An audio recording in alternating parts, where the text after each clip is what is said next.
welcome to the July meeting of the Planning Commission for the Village of Southampton. With the election of the new trustees and mayor, we thought it would be a good idea to sort of come up with an agenda for the next year. We moved forward on a number of the items. I should start with by saying that about 2 years ago, we retained Studio AB Architects to work with us to come up with a action agenda for us on the zoning resolution. And we worked, we had a number of workshops in last summer looking at some of those items. There were a few items that were passed by the trustees having to do with lot coverage and setbacks. And so the first thing we wanted to do is recap the items, some of the items that were not, that have not been addressed yet, that were in the Studio AB report. And so I'll just go through them quickly, and then we can talk about them and talk about which ones we think we want to move forward on. One was night skies, which is, they talked about the importance of coming up with new regulations of landscape lighting. And Mark Shefford, a member of the commission, forwarded the regulations from the towns of East Hampton and Southampton, right. Which we should take a look at and then see if those are applicable or whether a part of it's applicable to us. But I think that was something that had a lot of support in the workshop. You know, was to people doing much more elaborate lighting now. Sorry? The village doesn't have any regulations out. Yeah. Correct. Right. Dark sky. Right. I didn't know dark sky regulations. Second is lot coverage. So, you know, one of the things that Studio AB talked about in the report was the extent to which the permeable surfaces were important to the environmental health of the village, and how the extent to which in new construction, not in every case obviously, but in many cases there was much more coverage of the lots than historically had happened in the village. And so we've been struggling to try to come up with a way of solving that problem. The idea that we thought was very simple, and turned out not to be, was to just come up with a simple ratio of how much a lot needed to be vegetated. You know, just to sort of summarize 6 months worth of back and forth, I think that concept is very difficult in the reality of the various lot sizes and conditions. It turned out very hard to apply, and the building department, I would say in particular, was very opposed to it because they thought it was going to be very hard to work with in reality. So I think one of the things I wanted to talk about tonight is whether we want to have Studio AB come back and supplement some of its work, and one of the items would be to come up with other ways to deal with the lot coverage issue. Because the simple percentage does not seem to work. And also the percentage of vegetation. Right. Well, doing it either way, there were problems, and part of the problem was, as we heard both on the commission and at the trustees meeting, it's very hard in that context to deal with the driveways. Whether you count them, if you don't count them, then you end up actually with very high ratios of coverage. So, you know, I agree, yes. Coming up with some way of, trying to control the amount of lot coverage to ensure that there's a significant percentage of landscaping on these lots. So the next is driveway construction. One of the things that Studio AB talked about was requiring new driveways to be made with permeable surfaces. The village does now require that driveways be drained, but those drains do clog, other things happen, it's not an effective mode over time. And we have found out since that many villages on Long Island now have been requiring this. Seems to be everyone's moving in this direction.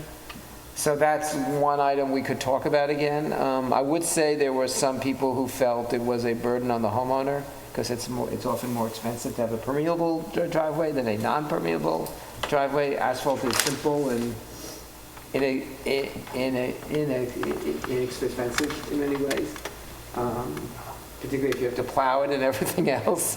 But that's, I don't know what people feel about it, but that was one of the other items.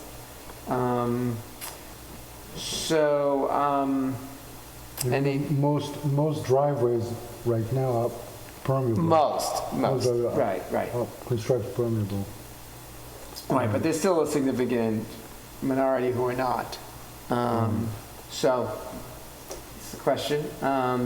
Tree permits. So there was a lot of work done. There was a group that was organized at one point looking at the issue of trees being cut down. We never finished that. I think it would be a good idea now to bring that back and think about really getting something in the code about trees. I think the proposal that came forward to us was extremely complicated and lengthy, sort of as lengthy as the zoning resolution itself. So it would be probably good to see if we can come up with a much more simple approach.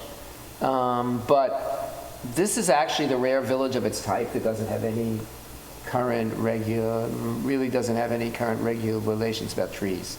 And what we see fairly often is two things. One is street trees coming down, which is particularly problematic. But also, we see a lot of clear cutting going on when someone builds a new house, sort of eliminating all the landscaping on the site and starting over. And that landscaping does grow over time, but it does certainly leave the neighbors with a long period of time in which the existing context of the street changes fairly substantially. And the final item that I had from that list was an item that we never quite got to, but I think had fairly broad support, at least in the workshops, which is to change the date for which you need to get approval for demolition from, I believe it's now 1926 to 1940, which seems like a more rational date. The historic district came about over 25 years ago now, so it seems like these dates are fairly ancient and could be revised. So that was my list from the Studio AB report: comments, additions, things people think when they shouldn't be doing. I mean, I think it would be a great idea for her to look again at the lot coverage, since what we came up with previously maybe wasn't the right solution. But I think it would be great to ask her, hopefully fairly short order to take a look again and see if there's some other suggestions. Great. And that might tie into the driveways a little bit. Correct. Because that's really, in a way, one issue.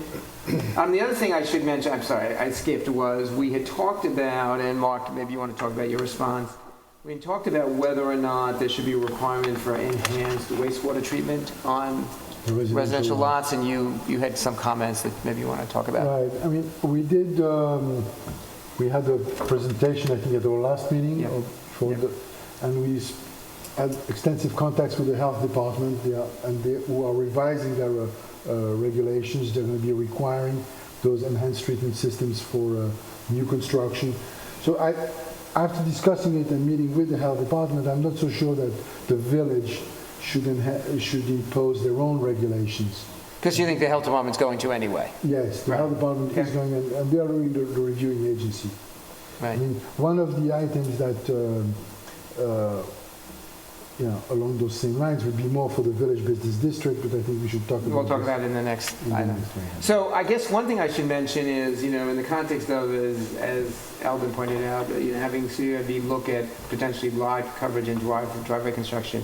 One of the things we also thought about was whether or not we should, when CRB comes back to do its review, whether or not we should review with the building department how the rules that were voted in several months ago, how that's turning out in their world of actually now looking at building applications to see if it's actually working the way we thought it would work. I mean, I think in the past we found sometimes these things don't work quite the way we think they will.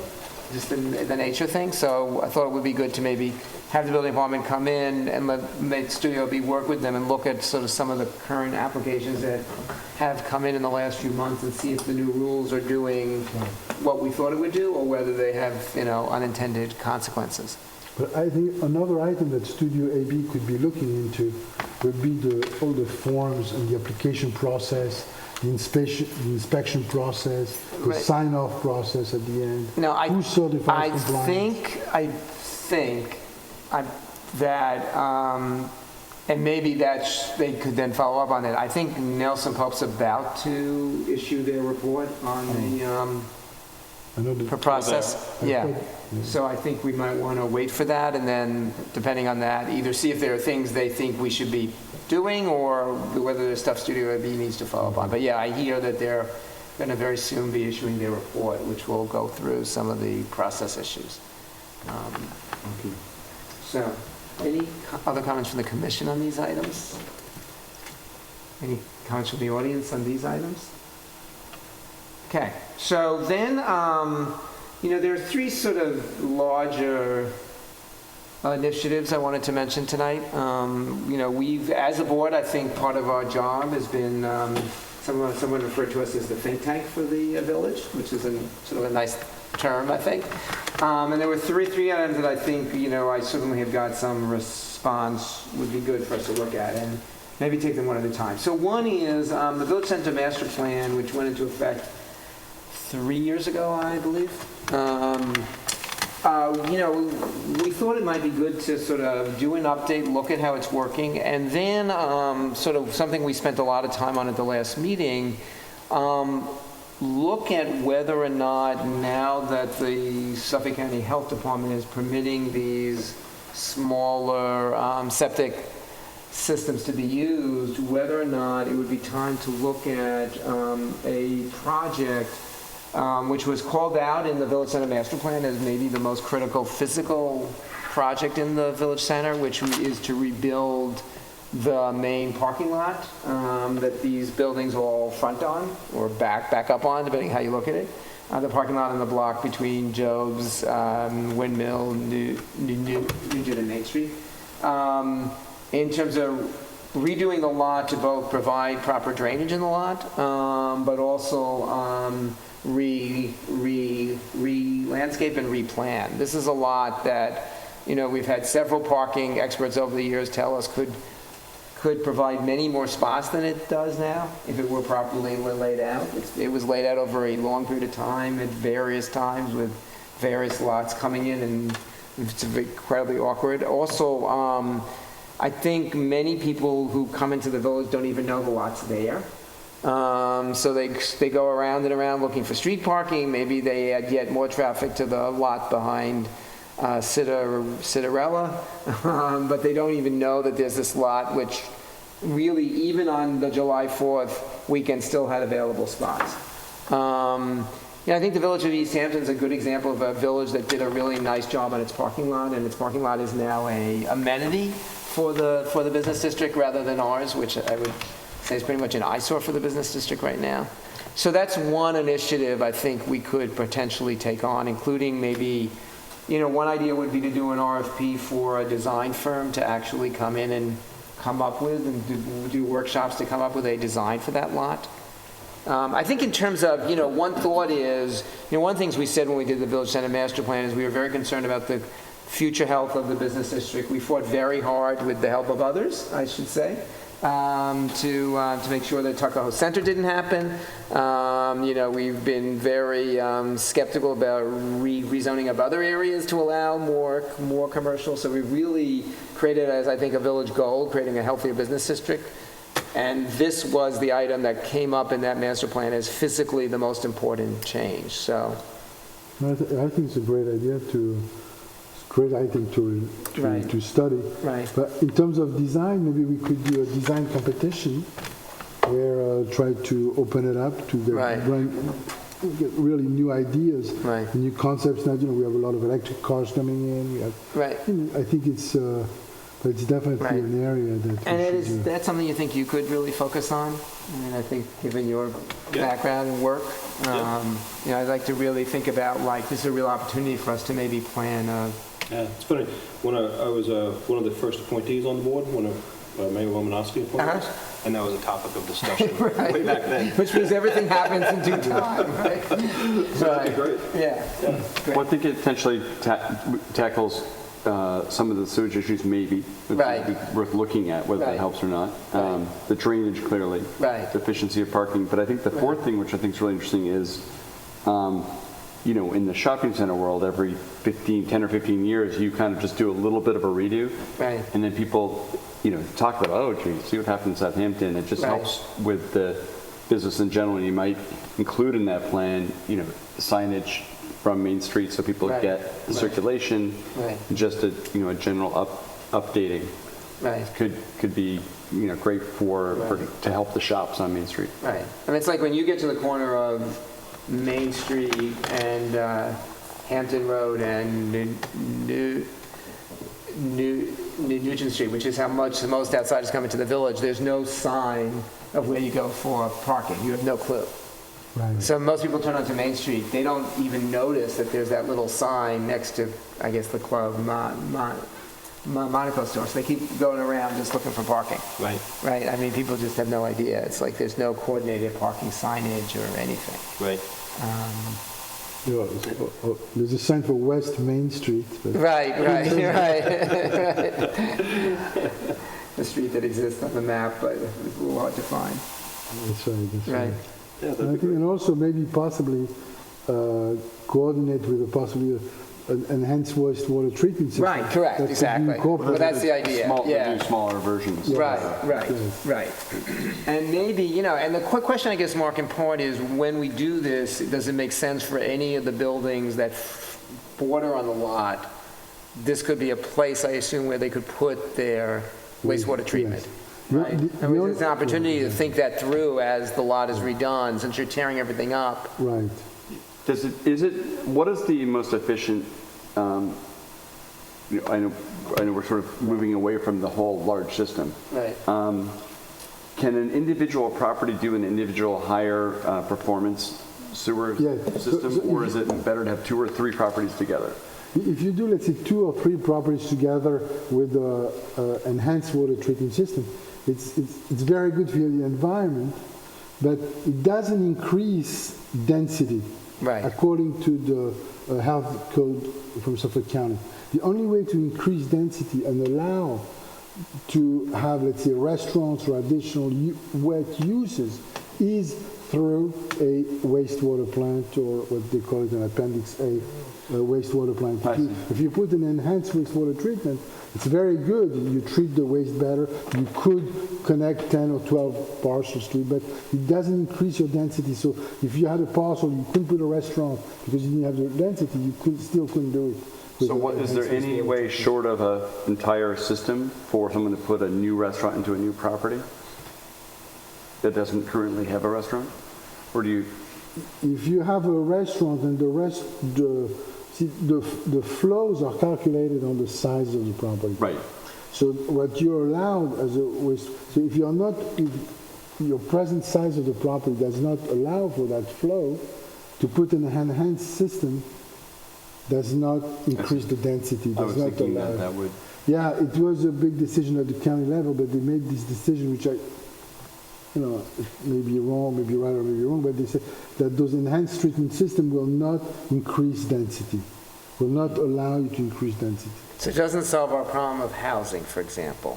housing or new restaurants. Or new restaurants, Or which is new two things restaurants, that we really exactly. need. Right. It would Now, not- Mark, if you just were doing, let's say you said, just as an example, all you're going to treat and where you were going to allow housing in new restaurants was on Windmill Lane, just to make it up for a minute, and you were just doing that corridor. Does it make any economic sense to do a much smaller plant, like a package Yes. plant? Yeah, you could then. Right, which Well, maybe it's is called- the option, yeah, that you yes, do, instead of doing this massive plant, you would do a very small plant that would just treat a smaller area. What's the definition between an individual building system and a well, how small can the larger plant Yeah. be to increase, to allow for housing or allow for other Right. uses? It does increase. Do we know that? Well, it's called Appendix A. So it's a mini sewage treatment plant, but then you have setback requirements that are very hard to meet within the village business district. Right, okay. You have setbacks. Right. Can those plants be completely underground, or they have to be? Well, they would be completely underground, except that around Windmill Lane, there's a problem with the water table. Right, the water You table's so don't low, meet high, that 3-foot right. cover Right. above the water table, so Even at the high point of the lot towards Main? Right here. yeah, maybe here we could. Yeah. So, Mark, is that something you can focus on? I mean, I'd like each of us to sort of take on a sort of, Right, okay. I One can- of these? Yeah. Okay. But it would certainly be good for Lake Agawam. Yes, yeah. And I think we should make, the village has, and I don't know why it's not on the website, I will try again to get on the website. There was a study that was done by Chris Gogoba that was finished this spring, which was a result of the conversation we had about a year and a half ago about sewers and what the causes were of the problems in Lake Agawam. It's a very comprehensive study. It was very well done. And definitely, what we thought was the problem is the problem in Lake Agawam. So I'll make sure that's on the website and maybe at our next meeting, people can take a look at it. And maybe A we lot could, of that is runoff, is that right? It's runoff, and it is definitely, the runoff from the village center and the houses around the lake are basically the key cause. I mean, the birds are an issue, but they're not what's causing the problems in the lake. And certainly, one idea that people have had, but the dollars are very big, is, release dredging the lake, which probably is a good idea. I'm not sure the village has the What's resources to going on with fund that portion next to the lake, on the east side of the parking lot back there, on the east side of the park, The northeast corner of the lake. Yeah, The parking lot that's in back of Job's Lane, you mean? yeah, that's, it looks like it's terrible- now just a construction site? Are they gonna make that The village now owns that lot. are they gonna make it a lot? Are they gonna make it like a wetland or a permeable filtering It's an extension system? of the playground, I believe. Right. Extension of the So playground? they're going to make that larger. Oh, I was hoping for the wetland. That had been talked about, remember? I at one know, point as there a was- filtering As system. a filtering system. Right, no, too bad. Why did that lose out, the filtering Could system? you go to the microphone? Yeah. Not recording that. Do we know why that lost out from becoming a filtering system, potentially? I think there was an issue of cost and science and perhaps also community demand. People feeling, add playground Right. space down there, because I think what you would be doing is taking the water from the lake, putting it on there, and then you have to kind of scrape the parcel on a regular basis to help it purify the water that goes back into the lake. And so the feeling was that maybe that would detract from the use of the current park too. So that changed the thinking, but it did seem like great science at the time. But to come back to the wastewater system, the Suffolk County has not finalized their commercial standards. Right. And although I understand that, their desire not to increase density with those enhanced systems in residential zone, not to have people to say, well, now Right. I can put an enhanced system, I can put more homes. I think in the commercial zones or in the village business district, I think they should maybe reconsider. Would it make sense for us to write a letter to the health department saying, look, in a village like ours where we've done a master plan that calls for these uses and provides Exactly. specific zoning for it, they should allow this enhanced wastewater to allow these things to move Increase forward. density, Right. right. Right. We're not trying to increase density beyond what's allowed, we're just trying to increase density in terms of the type of uses. Right, exactly. But that's what they call the way Right. the health department. What they call density is the flow that you're allowed. Right, it's the density of flow. It's The not, density of not- flow, right. not zoning density. Right, right. Density of flow. Right. That's a great idea to do that. Okay. Draft a letter. So secondly, and I guess this was a good segue into it, I think, there was a lot of, there's a lot of discussion, certainly during the campaigns and since, about the need for affordable housing in the village. It's something we've talked about for a very long time. It's something we included in our talks about the Village Center. And, very interestingly, last year when there was a proposal to do to allow for more retail on North Sea Road, I think something that, came out loud and clear from the commission was, gee, this would be a really good place for multifamily housing, just given the nature of the road. So I think one of the things I think we want to look at is whether or not we can do something either in the Village Center or North Sea Road to sort of make it more feasible for people to look at doing affordable housing, which is really probably the thing that you most hear when you go around the village and people talk about their concerns. It's about the inability of local families to continue to afford to be here, it seems, and sites that certainly allow access to retail and other services and bus lines seem to be the right place to put it. So, Laura, if you want to sort of maybe work with us to find out what other people are doing on affordable housing and like to begin to take a look at this. That's a tough one. I know, it really is. But I think it's a great location. But it is the right location, I think. All the way to County Route 39. Right. Yeah, you have big sites. So the post office is a good example. It's a very large site. How should I say? It's not a boom business these days. $3 million. I mean, No, I wasn't talking about the one on Nugent Street. I was talking about the new post office. Oh, but it's much okay. bigger now than it needs to be, and certainly the site is much bigger than it needs to be. But there's a lot of large sites on that road. Yeah, and they're privately owned.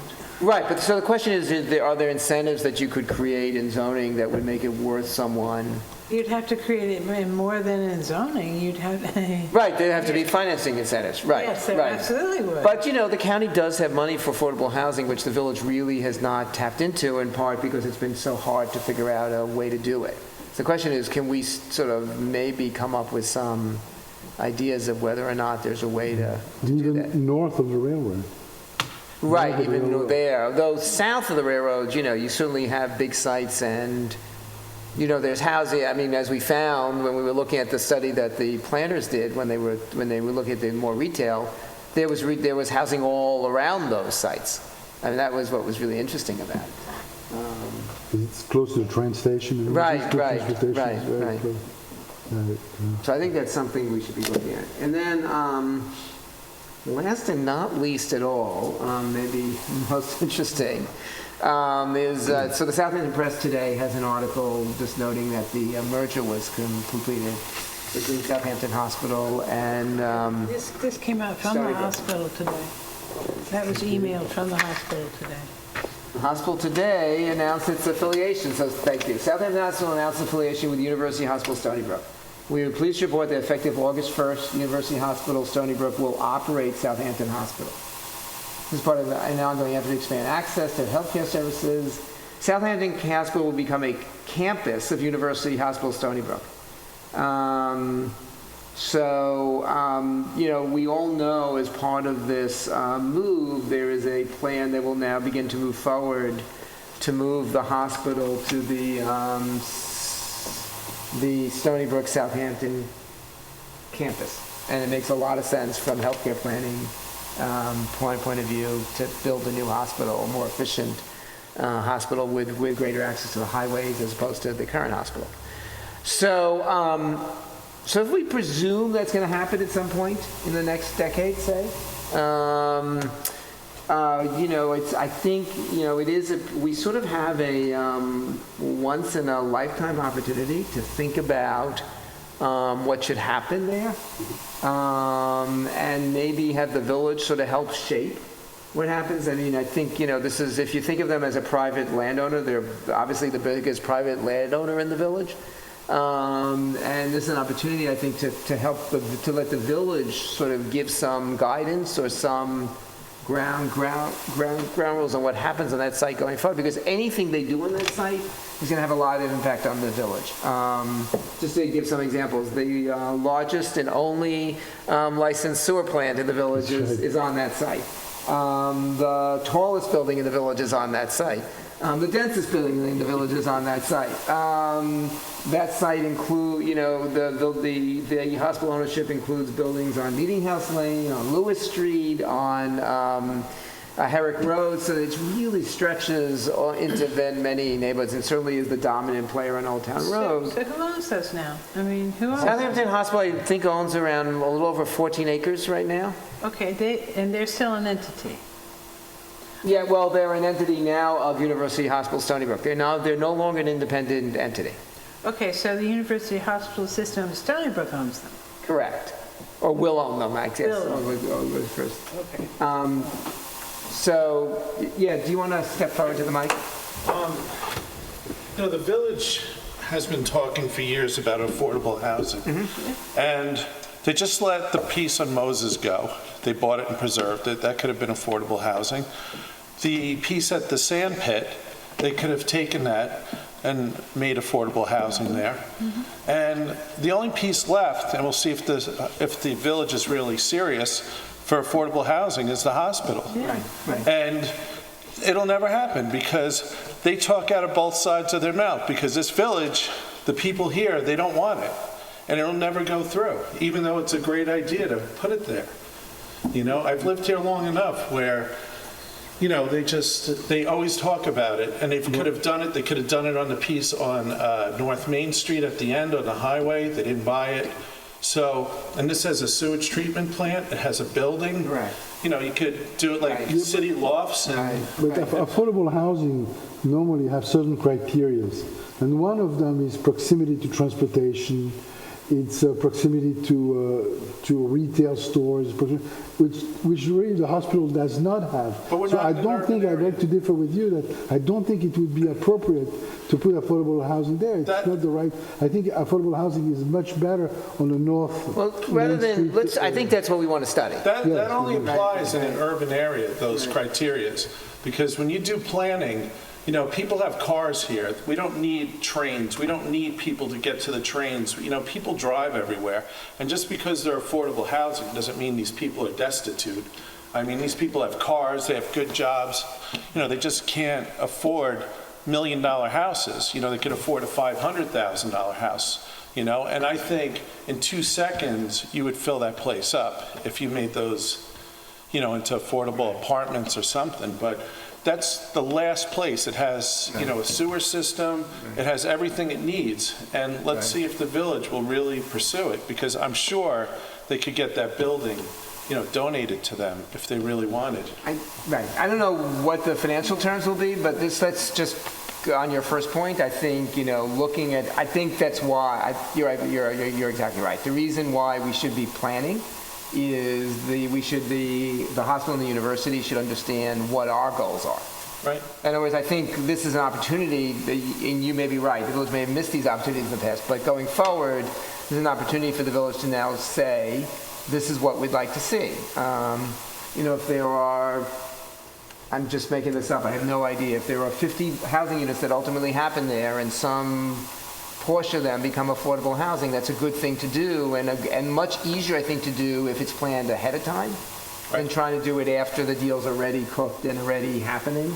So I thought, this is actually, I think, as you've said, an opportunity now, and maybe the last one, where there's going to be something of this scale where we can really sort of say, what do we want the village to be in the future? Right. And ironically, probably a lot of the hospital employees that would be going to the college would end up living there. Right. So I think it's a win-win, and I don't think this is like going to be typical affordable housing where you have to really worry about all the parameters. I mean, people will live anywhere. I mean, they're driving, an hour to get here. I don't think it matters if they have to drive 10 minutes to the college, or, they're not going to care about that, or they don't have to take a train, they don't have to take a bus. Right.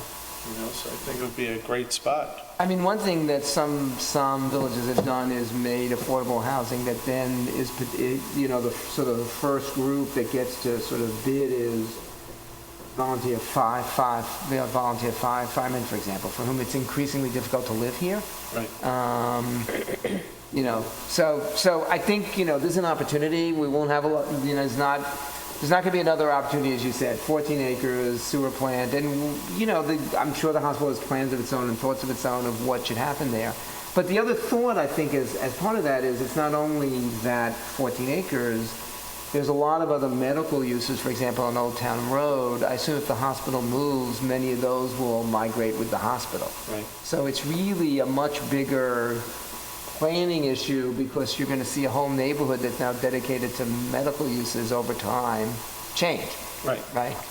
Yeah, and if they allowed the building to go higher or whatever, they gave it special zoning, I mean, that would be a great spot. But, I don't think that people would go for that. I would think people that live in the estate section would probably say, we don't want that. It's too close to the ocean, or these people don't deserve. It's just, I know what goes on here, not in this room, but in the village with people and how they talk. They always want something, but when it comes down to it, they'll fight it. But I think there also is a difference, hopefully, it will turn out. There's a difference between doing a project which is affordable housing and have affordable housing be something that someone has to do when they also get the right to do other types of housing, right?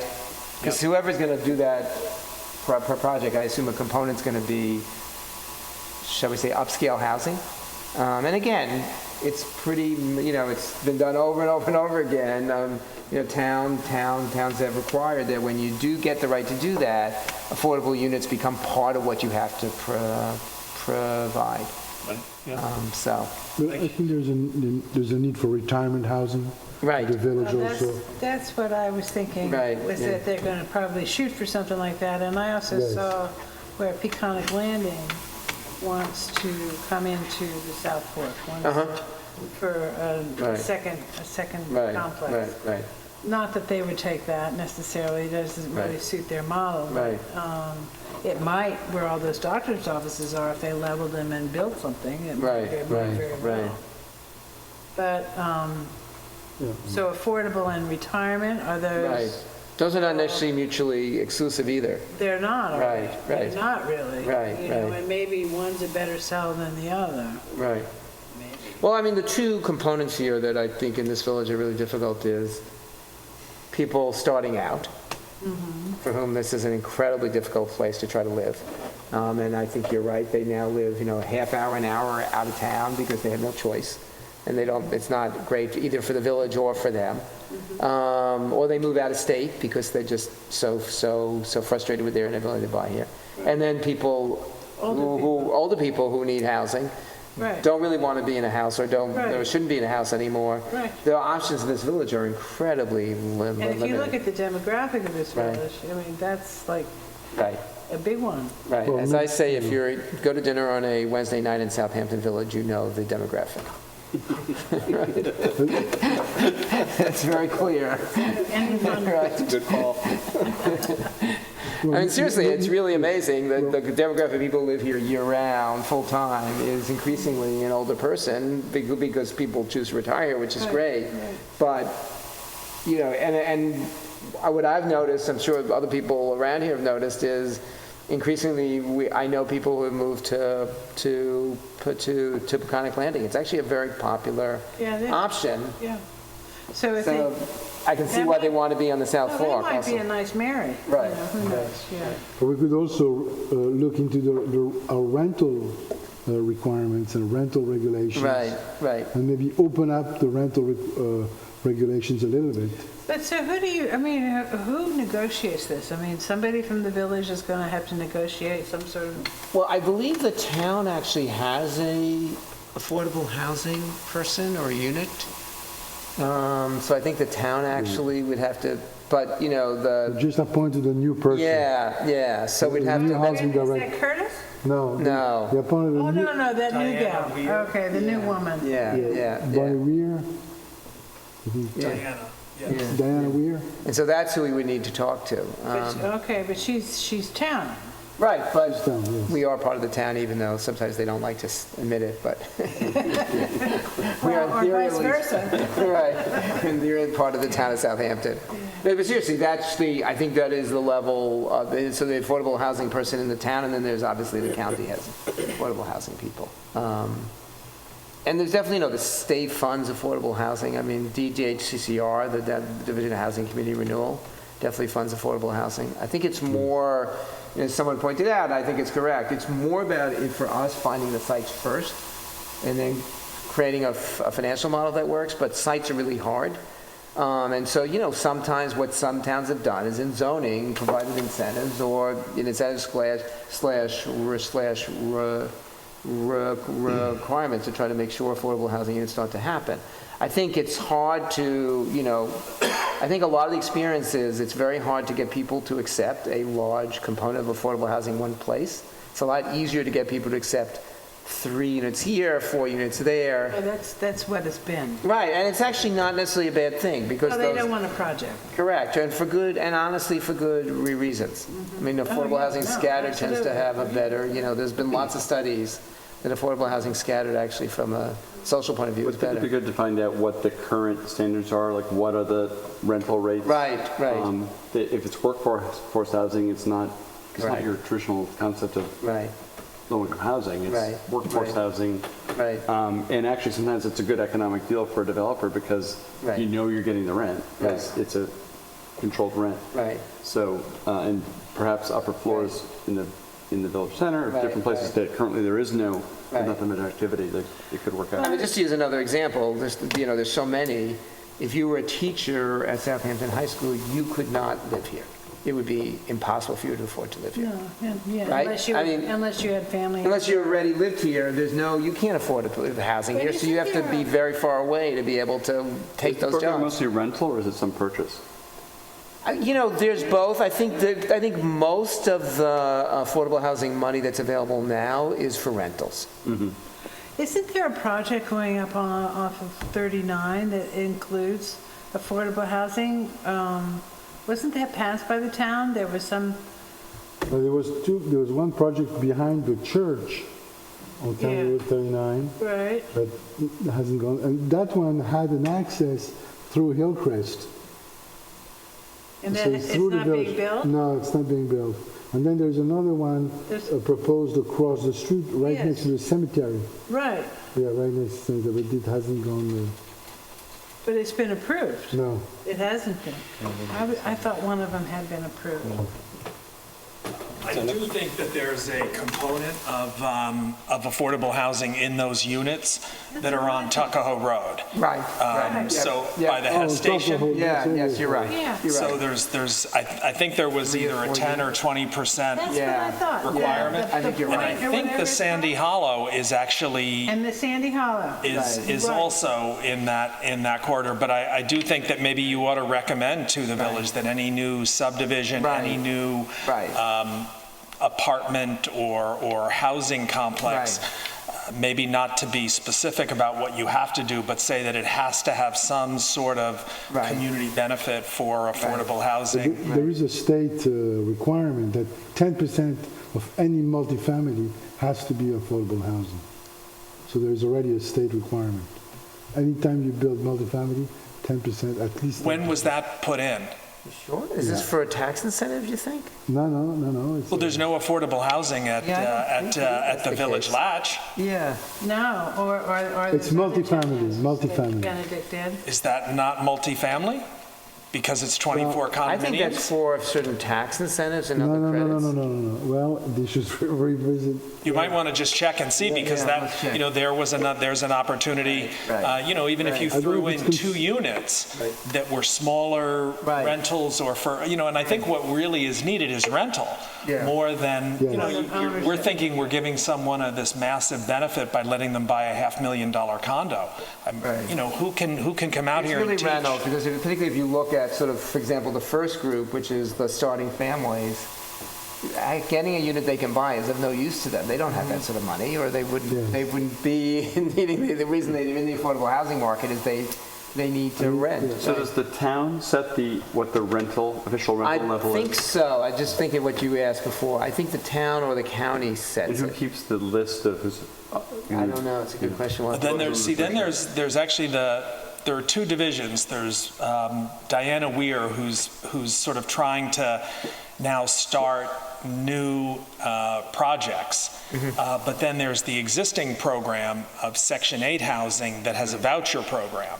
So there, virtually any unit that you're renting, if you qualify, and I believe that's what Curtis and Bonnie Cannon manage. And, those are two agencies that we could both work with to try and help. But I think your point is a good one, that this village has no history of kind of dense rental or even condominium housing. No, And so the smart way, I think, to do affordable housing is to try and do 4 and 6 unit projects, maybe on top of a store or in the back of a store or, on relatively smaller projects all throughout the village. And that way you don't have people saying, oh, it's in my backyard. Quite frankly, it should be in everybody's backyard. We should all have some affordable housing, partly at the hospital, a lot of on North Sea Road, on North Main Street. I mean, there's lots of different areas heading out Hill Street. So maybe if we had something where anytime somebody gets a benefit of a new subdivision or a large project, that it should incur, or it should have some sort of a component of affordable housing benefit. Right, and as someone who's in the real estate world, not in the village, elsewhere, when a developer knows coming in that that's part of what they need to do, they just adjust to it. They do it. Right, if they know coming in it's always going to be 10% or 20% have to be affordable units, then they just adjust to it, and that's part of what they're doing. And it is, I think, an effective way of beginning to get more scattered affordable units throughout the village. I mean, I think that if there's a crisis in this village, it's what happens when you get to a point where nobody who's needed to be a fireman or a school teacher, a policeman, or whatever can afford to live here, right? Unless they inherited a house, and we're getting close to that. So, that's. And what about, Mark brought up in his email earlier today, the idea of pool houses, opening up pool houses. Yeah, the rental reviewing, I think we should revisit the rental laws, the rental regulations, and opening pool houses to being able to sleep in. The hard thing, and I was around when those that got passed originally, and it was in part a reaction to the Vidas Gerulaitis, wasn't that who it was? Yeah. And the hard part of that, I think, is that when you do rental unit, and I'm not saying it's the bad idea, but when you do rental units, the one rental unit in back of someone's house, they're incredibly hard to regulate and monitor. But the town does it. The town does do it, right. The town does do it. Again, it's allowed in the town. Yeah, it's allowed in the town, you're right. So it is something we Through the should rental probably... permit process, they have a rental permit, which maybe we should have also, and I think we should have a rental permit process. I think. Is it rental to anyone, or is it affordable rental? No, it's open to anybody. Yeah. I don't know what the criteria is as far as lot sizes and things like that, but, there's a lot of... Yeah, I do know people in the town who've turned their garage or their second house, whatever, into rental units. I have a lot of friends that And if they want, they can then put go the into the apartment above section the garage to help the mortgage payment. And if they want to do have those second homes or into the Section 8 program, they can then get the voucher. Right. The more units you have, that will affect market price also. Yeah. Obviously, one of the reasons that it's got so tough is there's so few rental units that people don't have a lot of options. I do think that there should be a separate program, though, that encourages those that are more workforce housing. And maybe what you do is the owner has to actually still live in the house. Yes. And, the idea that... That is what the town requires, actually. You can only get a permit if you're living in the house. You can't, like, rent your house and have another rental unit. Right. Just because it seems like there'd be an opportunity here for people to just, add more VRBOs or Airbnbs, separate units and listings. And what we're really trying to do is get full-time individuals living in those properties. And I even talked with Bonnie about the possibility of maybe having some grants where you could then help people to upgrade their homes so that it could be legally usable as a two-family house. Because I think there are a lot of people who are struggling to stay here, either older couples or single moms, young families, and if they could take in another person or a single person who's working here, build a separate entrance and throw a little kitchen in there.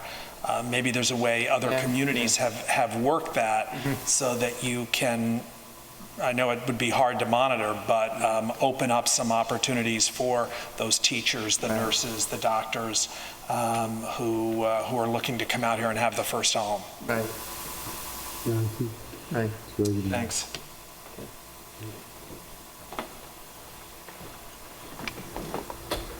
I'm all for affordable housing, but I watched for 2 years, the Southampton Association come to these meetings and to public meetings and say, we don't want people living in the basement.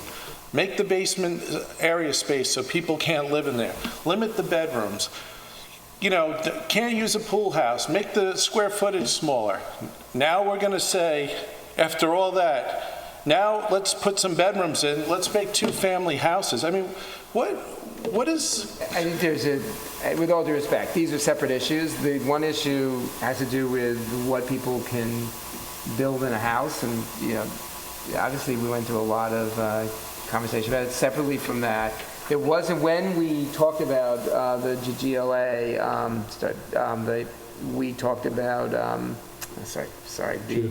GFA. We talked about whether or not at that time we wanted to take on the issue of creating rental units, and we thought we didn't really know enough. I think if we're going to look at this issue, honestly, the first thing we're going to need to do is do a good amount of work to see if it makes sense. How can you do... Most of the houses that I've torn down in my life have been two-family houses in this village. I mean, if you remember, a lot of this village was two-family, and a lot of them got torn down because they didn't make sense. But if you're going to say on one hand, well, we want to limit the parking, we don't want people parked, we're going to make, you have to have more parking, we don't want people parking on the street, but now you want to add more density. I agree with everything you're saying. It's like, so that's why it's a study. You can't have it both ways. If you had a two-family house, you tore it down and created a one-family house. Right. Why? Because you had the right to a two-family house, right? Because it doesn't make economic sense. Right. But that was your choice as the developer. Right, but you can't get a two-family house anymore in the village. Right. There's no, and you couldn't even get a septic system. Like, if you're talking about affordable housing on Windmill Lane, you can't do that. You can't get a septic system to do it. Today we know that, but I think all we're saying is it's something we should look at. All the issues that you're raising, I think, are correct.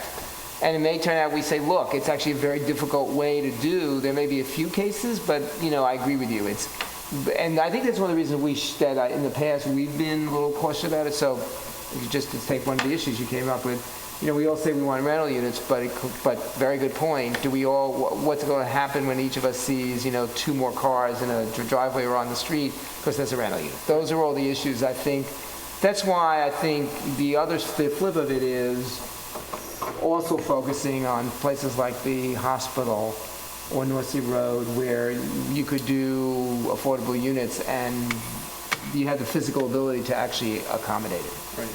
And I think the one other thing is the pool house law. Right. I think that's very antiquated, and that was a very bad accident because somebody wasn't following the code. They put a pool heater in the basement with no flue on it. I mean, that would happen in a regular house if you did that. And I think they should really revisit that. Well, that's one of the things we were talking about, whether it's time to revisit that. Because that's not really the reason why. Yeah, and there's a very strong reaction at the time. I think part of what happened, honestly, at the time is it got an enormous amount of press.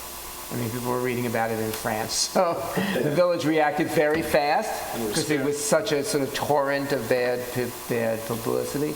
And I agree with you. Whether or not that still makes sense at this point is really hard to say. Thank you. Thanks.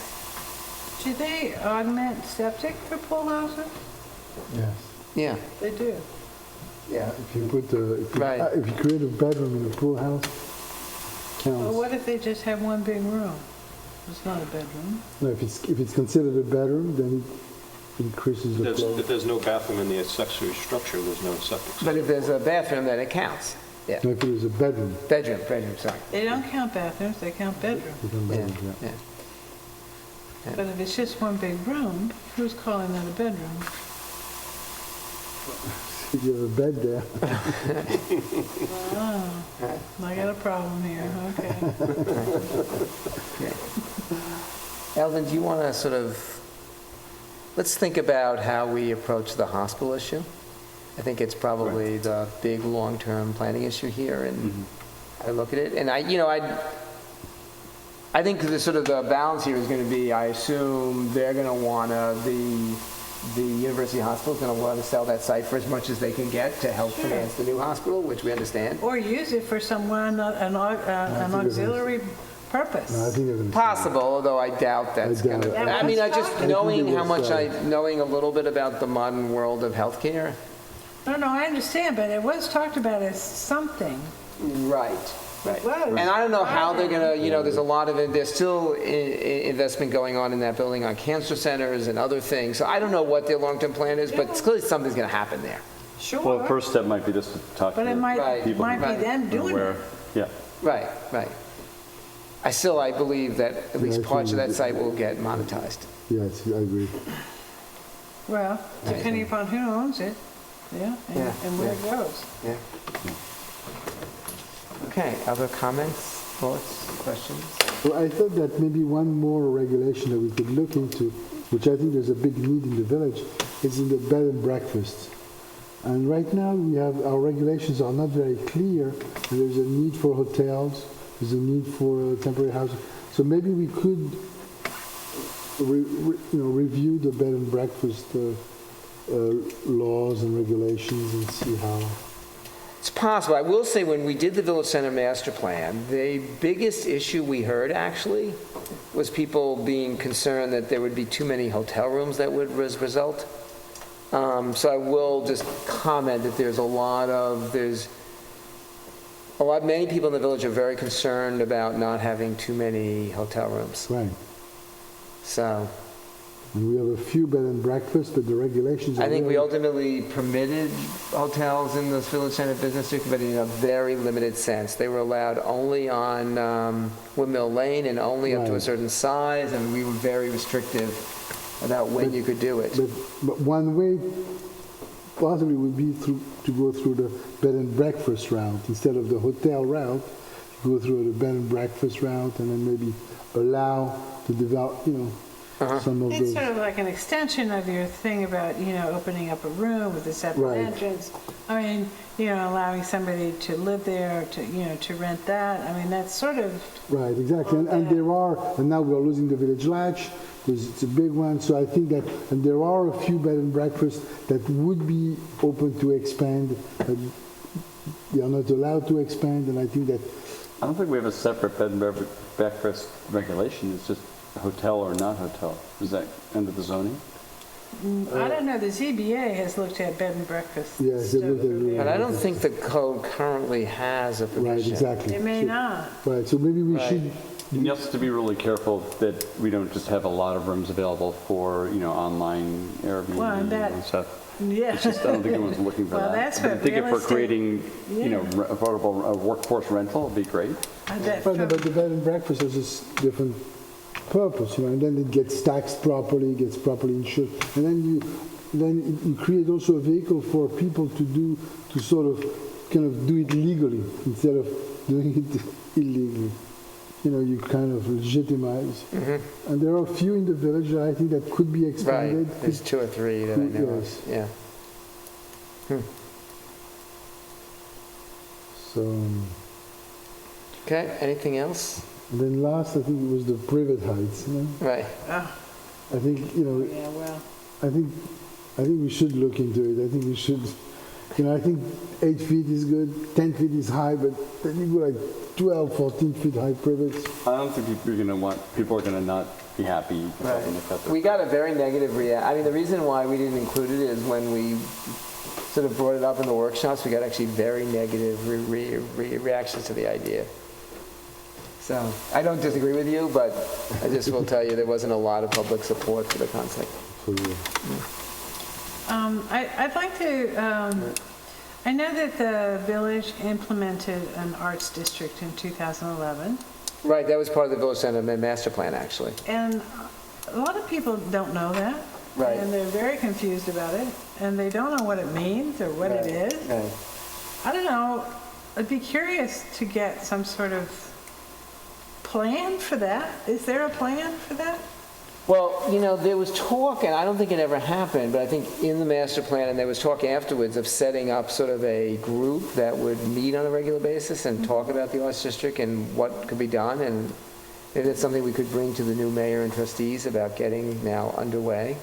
I know that the town recently started a Southampton Arts and Correct. Cultural Committee. Right, which they carefully kept every important cultural person from the village out of. It was given to this one particular woman, and she was given the, Right. It's a way to justify, well, But I'm not going to actually, say I in mean- public, but there were certain institutions who did very well on that committee, let me put it that way. well, anyway, it would almost be, It'd be good for the village to have something similar, right? or even incorporate with that in some way.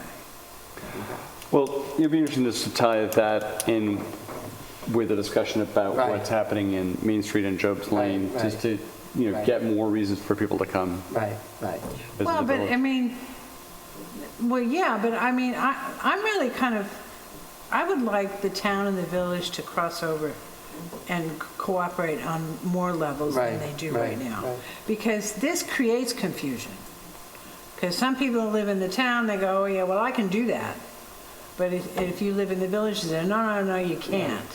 So, I mean, it was just, if there's some avenues where there can be a crossover and It a would be great. cooperation. Right. And this seems like a fairly benign one to maybe try that. Yeah, I mean, I was struck when they announced the committee, the absence of the village from that committee. I guess there was, I mean, I attended that meeting. Right. No, actually, you're wrong. Who's Brenda on? Simmons is on there as the African American Museum, Right, but that was it. and that's right? Village. Right, but that was it. Well, There are there's other the cultural parish, institutions. you know, there's the parish. Right, that's no longer Watermill the village. Center. No longer the village. No, I get you. I mean. I was just struck by the absence not of good. certain significant village institutions from that Well, committee. it was because of the woman, again, this just shows Right. how that these things, two things are like Right, this, right. and why? Right, it's a good question. So, that's, and But going it, to your first point, I think, the Village Center Master Plan talked about the whole idea of an arts district along Right, Job's Lane and right. going really from the Historical Society to the Cultural Center. And it'd be worth revisiting and that. the Shinnecock Museum is also part of that. Right, and it's worth revisiting that and looking at what we could do to sort of make that now be meaningful. Yeah, and I would like to do it in cooperation with the town. I think, Right. since you pointed out all of the problems with the town committee, Right. maybe we can improve it. Right, okay. All right. Thank you. Our next meeting is the beginning of August, and I think what I'd like to do is maybe we'll sort of find a chance to sit down in between and talk about whether, the summer's a good, if we're going to do any public workshops, the summer's a good time because people are around, and Yeah. talking about bringing Studio AB back in, it might be a good idea to do that while we have everyone's attention during the summer. Yeah, it'd be a great idea. Much harder to do in the So fall. if you'd like me now to take this affordable housing, I guess I'd go see this woman over at the Yeah, town. yeah, great. Yeah, that's a great idea. Yeah, All right, and Diana, then, and maybe she knows what's going on with the hospital, or I'll encourage her to go find out. Right. Okay. This is interesting.